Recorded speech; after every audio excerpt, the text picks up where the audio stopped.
की चांगल्या तब्येतीत घोषणा देऊन जरा जागे गेले. मला मी काय घोषणा द्यायला आवड नाही. आज आपल्या इथल्या विविध विकास कामांचा लोकार्पण सोहळ्याचा कार्यक्रम पार पडतोय आणि भोकरदन जाफराबाद विधानसभा मतदारसंघातील कामं त्यांचं भूमिपूजन काही कामांचा उद्घाटन समारंभ आज पार पडतोय. या कार्यक्रमाला सन्माननीय आमचे सर्वांचे मार्गदर्शक आणि आपल्या सर्वांचे नेते माजी मंत्री केंद्रीय मंत्री रावसाहेब दानवे साहेब उपस्थित होते. त्यांना वर्ध्याला कार्यक्रमाला जायचं होतं, त्यामुळे आपल्याला सगळ्यांना संबोधित करून ते गेले. त्याचबरोबर आता त्यांनी आपल्याला मार्गदर्शन केलं. माजी मंत्री आणि आमचे मार्गदर्शक मान्य श्री बबनराव लोणीकर साहेब, मान्य आमदार संतोषजी दानवे साहेब, भारतीय जनता पार्टीचे आपले जिल्ह्याचे अध्यक्ष मान्य आमदार नारायण खुसे साहेब, माजी आमदार विकास बापू खरात, त्याचबरोबर श्री विजय परियार, चेअरमन रामेश्वर कारखाना, श्रीमती मंदाताई मगरे महापौर जालना, श्री राजेश राव उपमहापौर जालना, त्याचबरोबर श्रीमती कविताताई वाकडे नगराध्यक्ष जाफराबाद, त्याचबरोबर श्री भास्करांना दानवे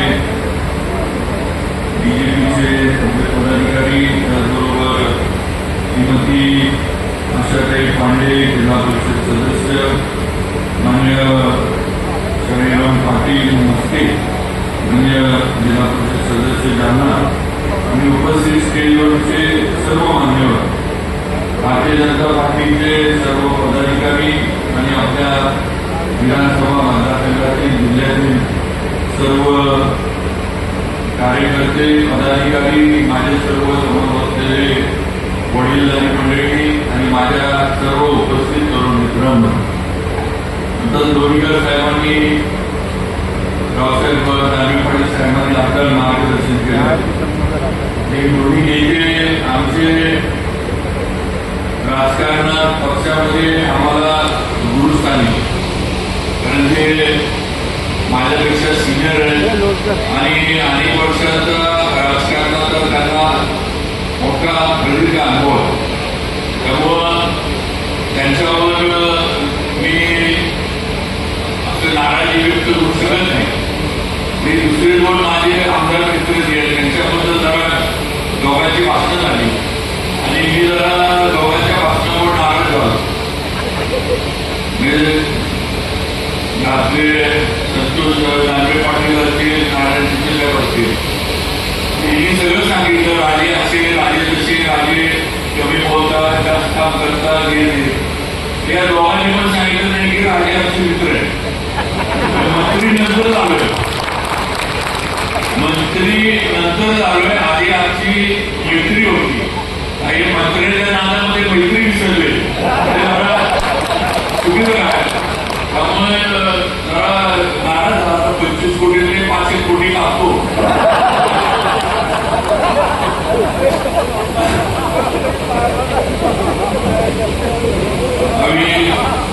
आता माझी विधानसभेची 5वी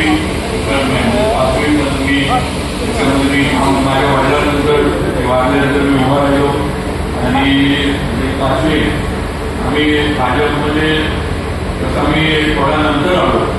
पूर्वी राष्ट्रवादीत होतो, 3 टर्म राष्ट्रवादीचा आमदार झालो. नंतर देवेंद्रजींचं नेतृत्व, त्यांचं व्यक्तिमत्व आणि आम्ही विधानसभेमध्ये भेटायचो, बोलायचो, ते बोलायचे. एक आकर्षण होतं त्यांच्या नेतृत्वाबद्दल. एक आपण म्हणतो ना की काही व्यक्तींबद्दल आपल्याला ओढा असतो, काही नेते मंडळीबद्दल आपल्याला एक आकर्षण असतं.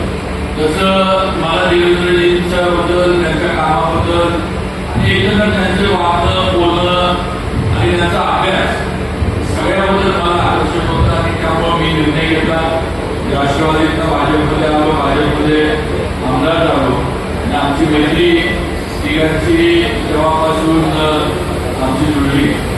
आणि संतोष दानवे पाटील दादा माझे सगळे मित्र आहेत म्हटल्यावर हुशार असणार सगळे मित्र. आणि आता मला वाटते लोणीकर साहेबच म्हणजे की संतोष दानवे पाटील साहेब हुशार आहे, खरंच आहे. आता आमची मैत्री तशी 10 वर्ष, आता मला कार्यक्रम 10 वर्ष झालं, आमची मैत्री 10 वर्षाची तरी आहे. तर 10 वर्षामध्ये आता पहिल्यांदा मला मतदारसंघात बोलले ते पण कधी मंत्री झाले नाही. ते फक्त राजे आले नाहीत, राजे याचा विषय नव्हता. साहेबांनीच आम्हाला बोलवलं नाही, आपण येणार कुठला असा विषय. आता बोलवलंय, तर बोलवले म्हटल्यावर थोडा वेळ कार्यक्रमाला उशीर झाला. मग आता काय हातावर पाणी घालतोय तर तसं पाणी पाजून पाठवून त्याचं माहीत नाही. बघूया थोड्या वेळात कार्यक्रम झाल्यानंतर काय सांगताय. दुसऱ्या नारायणपूरचे साहेब पण मित्रच आहेत आमच्या. आपल्या गप्पा गोष्टी मोबाईल सगळ्या आता चालू असतात विधानसभेमध्ये. तर त्यांनी लग्नाला बोलवले, त्यांच्या पण मतदारसंघात मी म्हणण्यापेक्षा पैसे दिले मी काय दिले नाही. देवेंद्र फडणवीस साहेबांनी मला दिले, मी यांना. आपलं सगळी ताकद जी आहे ती तिथे आहे, तुमची माझी तिथं स्टेजवर बसलेल्यांची आपली सगळी ताकद ही देवेंद्र फडणवीस आहे, लक्षात ठेवा. त्यामुळं आज एवढा मोठा नेता आपल्या मागे आहे, एवढी ताकद आपल्या नेत्याची आहे की कार्यकर्त्यांसाठी, पदाधिकाऱ्यांसाठी आणि भारतीय जनता पार्टीसाठी काही करायची वेळ आली तरी करण्याची ताकद आणि क्षमता देवेंद्रजींच्या नेतृत्वामध्ये हे आपण सगळ्यांना माहिती आहे, सगळ्यांनी हे लक्षात ठेवा. त्यामुळं अडचणी आहेत, त्याचा उल्लेख लोणीकर साहेबांनी केला की लाडक्या बहीण योजनेमुळे अडचणी आहेत, वीज आपण मोफत देतोय, त्याच्यामुळं काही थोडंफार उत्पन्न कमी होतं, या सगळ्या गोष्टी आहेत. हे जरी असलं तरी याच्यातून कर्जमाफीचा निर्णय करून पीडब्ल्यूडीला प्रत्येक विधानसभा मतदारसंघासाठी 25-25 कोटी रुपये देऊन आज सरकारचं सगळं कामकाज जे आहे ते सुरळीतरित्या देवेंद्रजींच्या नेतृत्वाखाली चालू आहे ही वस्तुस्थिती. त्यामुळे एवढं ताकदीचं आपल्या मागं नेतृत्व आहे. आणि शेवटी अडचणी रोज आपण काम करतो, रोजच्या आपल्या जीवनामध्ये पण रोजच्या याच्यामध्ये पण प्रत्येकाला अडचणी येत असतात. पण शेवटी अडचणीवर मात करून जाणं म्हणजे पुरुषार्थ असतो असं म्हटलं तरी काय चुकीचं होणार नाही.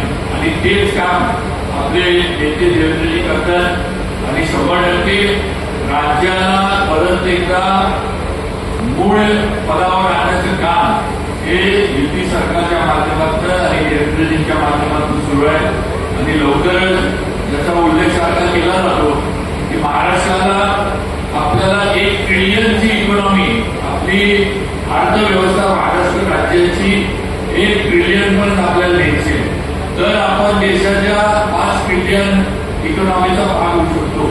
आणि ती तयारी आपल्या नेत्याची, देवेंद्रजींची पूर्ण ताकदीने चालू आहे, ते करणार याची खात्री तुम्हाला, मला, आपल्या सगळ्यांना आहे. त्यामुळं कुठेही कामाच्या बाबतीत अडचणी येणार नाही. थोडं मागं होईल, थोडं आता कॉन्ट्रॅक्टर्स असोसिएशननी स्वीकार केला आणि बांधकाम मंत्री म्हणून कॉन्ट्रॅक्टर्स असोसिएशन आले की जरा माझ्या गाडीला जरा चुकतो नका, कारण त्याचं बरंच नाही, बरंच देत आलोय आम्ही. थोडंफार शेवटचं शिपूट राहिले ते पण आम्ही काढू.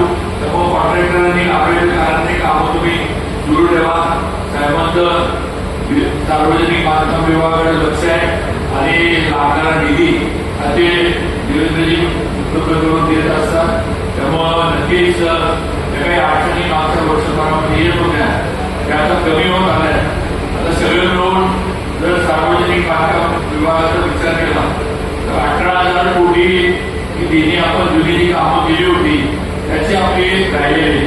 त्यामुळे ही सुद्धा देणी लवकरात लवकर कॉन्ट्रॅक्टरांची निघून जातील आणि बऱ्यापैकी कॉन्ट्रॅक्टरांना जे सरकारकडनं होईल ही वस्तू ते कॉन्ट्रॅक्टर मधून लक्षात ठेवावं. बाकी त्याच वेळ आपण सकाळपासून थांबलाय, थोडा तिकडचा करवटचा कार्यक्रम थांबला, लग्न वगैरे त्या ठिकाणी सगळं सोहळा होता, परत आणि त्याच्यानंतर सगळ्यांना फोटो काढायचे होते. तर संतोषजी त्यांच्या ह्याच्यात म्हटले की राजांना सगळ्यांना बघायचं होतं, राजांना सगळ्यांना बघायचं होतं. आता म्हणजे आता खर्च केस पण पांढरी झाली, गाडी पण पांढरी झाली. ती 10 वर्षापूर्वी बोलवायचं होतं तरी जरा बघायची म्हणजे जरा तुम्हाला पण जरा कसं दिलं असतं मी. तुम्ही माझ्यापेक्षा वयानं लहान तुमच्या पण शेजारी बसून मला बोलून काय करायचं असा विषय. 10-15 वर्षापूर्वी बोलवलं असतं तर जरा केस गाडी जरा काढली होती, तर थोडं संतोषजींना जरा कॉम्पिटिशन देऊ शकतो असतो. हे शक्य आहे. आमची मैत्री तिघांची फार चांगली आहे. आम्ही चांगले मित्र म्हणून काम करतो. मंत्रीपद आहे देवेंद्रजींच्या, भाजपच्या आणि वरिष्ठांच्या सगळ्यांच्या आशीर्वादामुळे म्हणा किंवा त्यांनी दिली जबाबदारी म्हणून मंत्रीपद आहे. पण त्याच्या पलीकडे आमची मैत्री तिघांची चांगली आहे. लोणीकर साहेबांनी सांगितलं की राजेंची तिजोरीला जावी, कुठं पण लागणे, राज्याची लागती दिल्लीला पण लागती. साहेब आपण पक्षात मला तर फार सिनियर आहे आणि पक्षाचे निर्णय हे नक्कीच राज्य पातळीवरचे आपल्याला विचारात घेऊन घेतले जातात ते मला चांगलं माहीत आहे. माझी आपल्याला आधी मनापासून विनंती की मी राज्यामध्येच खुश आहे. मला दिल्लीला काय पाठवायचं आणि पाठवणार नसतं या लोकांना पण आम्ही तिकडे एकत्र जातो. इतकं मला काही दिल्लीला पाठवायचं काय ज्येष्ठांनी निर्णय किंवा प्लॅनिंग करू नये. आम्ही आपली सगळ्या चाव्या करून इथं मुंबईला वापरायला प्रयत्न करतो. दिल्ली काय आपल्याला एवढंच तरी नको, आपल्याला आपलं महाराष्ट्र चांगलं आहे आणि दिल्ली बघणारी मोठी माणसं आहेत. तिथं गडकरी साहेब आहेत, मोदीजी तर आहेतच आहेत, त्यामुळं जे काही नाही. पण हे आहे की आज माझ्याकडे ती जबाबदारी दिली आहे भाजपनं, देवेंद्रजींनी आज ती जबाबदारी प्रामाणिकपणे पार पाडण्याचा प्रयत्न मी नक्की करतो. अडचणी आहेत, माझे सर्व सहकारी आमदार येतात, सगळ्याच पक्षाचे आमदार येतात, कामं घेऊन समस्या घेऊन. आता सुद्धा जी 2-3 कामं संतोषजींनी सुचवली 100% ही सुद्धा कामं येणाऱ्या काळामध्ये आपण मंजुरी घेऊन पूर्णत्वाला देऊ. शेवटी आज आता हे एकदा आरोग्य म्हटल्यावर परत त्यांना असं वाटू नये की मित्रांना आणि काही न देतात गेला. आता मी मगाशी बुलढाण्यामध्ये होतो, तिथं मी म्हटलं मी आता इथं नांदवे पाटील साहेबांमध्ये इथं राहणार आहे. एक कार्यकर्ता म्हणला होतं ते नांदवे पाटील साहेबांमध्ये राहणार म्हणजे म्हटलं वाड्याला नांदवे पाटील साहेबांना वाड्यात आपल्याला नेता आहे बंधन तुटतं का मला पाठवण्याच्या बघूया काय करतात. हे काय की रावसाहेब नांदवे पाटील साहेब यांचं माझ्यावर फार प्रेम आहे आणि आमचे माझा आधी कारखाना सातारा आहे, यांचं दोन्ही कारखान्यांचे प्रस्ताव माझ्या त्याच्यामध्ये एकत्र आमचे चालू होते. म्हणजे सारखे मला फोन करायचे, काही काय झालं आपलं, तुम्ही सीएमला भेटणार का आणि आपलं पुढं जाते का नाही, काय अडचण येतात काय नाही. तेव्हा मी एकदा पहिल्यांदा म्हणजे माझी अशी फार नाही, पण पहिल्यांदा मी दिल्लीला गेलो आणि दिल्लीला गेल्यानंतर पहिल्यांदा रावसाहेब कार्यपाल साहेब मंत्री होते त्यावेळेला. मला वाटते जस्ट कोविडचं संपली होती आणि सगळं जरा पूर्वपदावर यायला लागलं होतं. मी तिथं गेलो, माझी अशी काय मी माझ्याकडनं आमदार होतो सगळं होतो, माझी अशी काय फार ओळख किंवा फार अशी हे नव्हती. त्यांना बघून माहीत होतं किंवा हे सातारचे आमदार आहेत आणि मी मला पण बघून माहीत होतं की नांदवे पाटील साहेब आपले केंद्रीय मंत्री आहेत. त्यांच्या बंगल्यावर गेलो कारण आमचा सीए जयस्वाल आपल्याच जालना जिल्ह्यातले इथलेच आहे. आमचे पण अलीकडचे सीए मंत्री आहेत आणि साहेबांचे मंत्रीच आहेत. ते म्हणजे आपण वेळ आहे म्हणजे चला म्हणजे आपण नांदवे पाटील साहेबांच्या घरी जाऊन तिथं आपल्याला बसायला विचारायला मिळेल, जरा चहा विचार मिळेल इकडे तिकडे फिरण्यापेक्षा. आणि अक्षरशः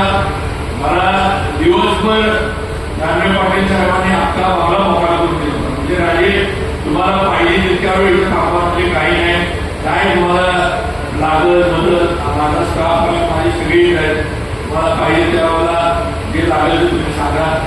एवढं मोकळेपणाचं, मन मोकळेपणाचं आपण व्यक्तिमत्व म्हणतो तसं दानवे पाटील साहेबांचं आहे. अगदी काही नाही, अगदी म्हणजे गावाकडची माणसं जशी असतात ती ते मनामध्ये किंवा पोटात एका ओठात जे असं ते अगदी मन मोकळेपणानं बोलायचं, मन मोकळेपणानं सांगायचं आणि अगदी मनापासून प्रेम करायचं. हे दानवे पाटील साहेबांचा स्वभाव मी अनुभवलेला नाही. नुसतं बोलतोय म्हणून बोलायचं पण बोलत नाही, तर मी तो अनुभव घेतलेला आहे. आज सुद्धा मुंबईला येतात, आदिवासीच्या काळात येतात, मंत्रालयात येतात, तरी आले तरी विचारणार येणार, काय झालंय, कसं आहे, बरं बाकी कसं आहे, सगळी विचारपूस करणार. असं काय आले ना नुसती कामं सांगून गेले किंवा कामं देऊन गेले असं नाही, सगळी विचारपूस करणार, गप्पा मारणार आणि मग काय असेल तो कामाचा विषय हातामध्ये घेऊन मग जाणार. एवढं प्रेम दानवे पाटील साहेबांचं माझ्यावर आहे. बाकी ते घराण्याचं छत्रपतींचा वारस वगैरे त्या गोष्टी आहेत. तुमचं प्रेम आहे या घराण्यावर, तुमची श्रद्धा आहे, निष्ठा आहे. त्यामुळे नाहीतर मी किंवा आपण सगळे माझ्यात आणि कुणाच्यात काही फरक नाही. मी आपलं जसे आपण सगळे फक्त एकच आहे की जरा हे काय म्हणतात परमेश्वराची कृपा होती किंवा आशीर्वाद होता किंवा अगदी मागच्या जन्मात मला वाटतं थोडंफार पुण्य मी जास्त केलं असेल म्हणून मला छत्रपतीच्या घरामध्ये परमेश्वरानं मला जन्म त्या घरामध्ये मला केला. तर बाकी काही नाही. आपलं जसं माझ्या वडिलांना तर लोणीकर साहेब वगैरे आधीपासून आता तुझे साहेब संतोष वगैरे नवीन आहे, पण माझे वडील कामेश्वर राजे भोसले त्यांना लोणीकर साहेब वगैरे अनेक वर्षापासून ओळखायचे. हे त्यांचे पण राणी वगैरे सगळे अतिशय साधेपणाचे. इतके वर्ष ते मंत्री होते, ते 80 सालापासून ते मंत्री होते तुझे साहेबांच्या सरकारपासून. ते अगदी शेवटच्या ह्याच्यापर्यंत मंत्रीपदावर होते, सहकार मंत्री म्हणून त्यांनी महाराष्ट्रामध्ये फार वर्ष काम केलं, ही वस्तुस्थिती आहे. आणि आज बऱ्याचशा सोसायट्या, पतसंस्था, युवक कारखाने, सुगिरण्या त्या काळातच मंजुऱ्या बऱ्याचशांना मिळाल्या होत्या, ही वस्तुस्थिती आहे. त्यामुळं असं हे नाही, फक्त सगळ्यांचं प्रेम राहू दे, सगळ्यांची हे एक आशीर्वाद सगळ्यांचा राहू दे. बाकी कामाला आम्ही सगळेजण आहे.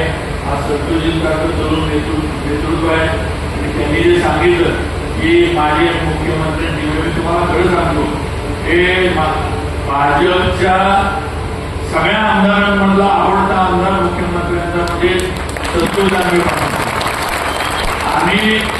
आम्ही ऑफिसला असलो, तुझे साहेब आम्ही ऑफिसला असलो आणि संतोषजी आले तर साहेबांनी त्यांना मला काय काम आहे, आम्हाला मिळवतो एवढं आहे. त्यामुळे ते सांगतात की मी जवळ असं नाही, हे बऱ्याच वेळा याच्या माध्यमातून आम्ही आमचा उशिरा काय आपलं जुळते का.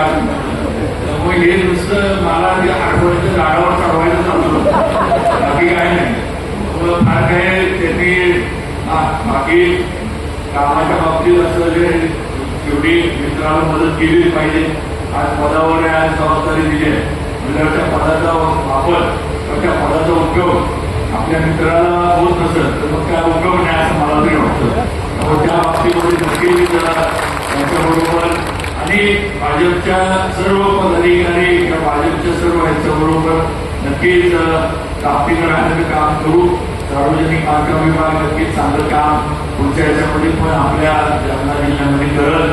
आज आता तुझे साहेबांकडं पण आता लग्नाचा कार्यक्रम आहे, त्यावेळेला त्यांनी मला पत्रिका वगैरे दिली.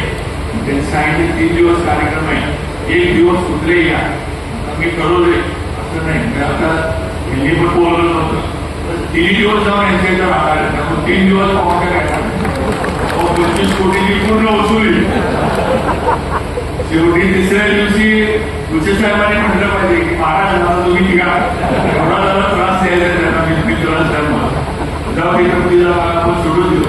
नक्कीच त्यांचं पण मला भरपूर आमचं सरकारी बाबतीत मैत्री किंवा कामाच्या बाबतीत पण भरपूर पाठपुरावा असतो आणि नक्कीच आम्ही पुढे सगळेजण माझ्याकडून चांगल्या पद्धतीचं काम करू. आपल्या अपेक्षा ज्या आमच्या सगळ्यांकडे आहेत त्या पूर्ण करण्यासाठी जी काय आपल्याला आम्हाला लावायला लागलं ते आम्ही नक्की लावू एवढा शब्द आपल्याला देतो. आणि माझा इथं सत्कार केला खरं म्हणजे स्टेजवर आल्यानंतर माझे एवढे सत्कार झाले की खोटं बोलत नाही. आज जेवढे सत्कार एका कार्यक्रमामध्ये स्टेजवर झाले तेवढे माझ्या मतदारसंघात पण पुरी केले तुम्ही. एवढ्या सगळ्यांनी माझे सत्कार इथं स्टेजवर आल्यानंतर केले. म्हणजे माझ्या मतदारसंघात पण एक शाल किंवा नारळ देऊन खाली बसवतात. इथं संतोषजींनी एवढ्या सगळ्यांकडे सत्कार करून घेतला माझा की मी कधीच हा सत्कार विसरू शकणार नाही. पण सगळ्यांचे आपले आभार मानतो.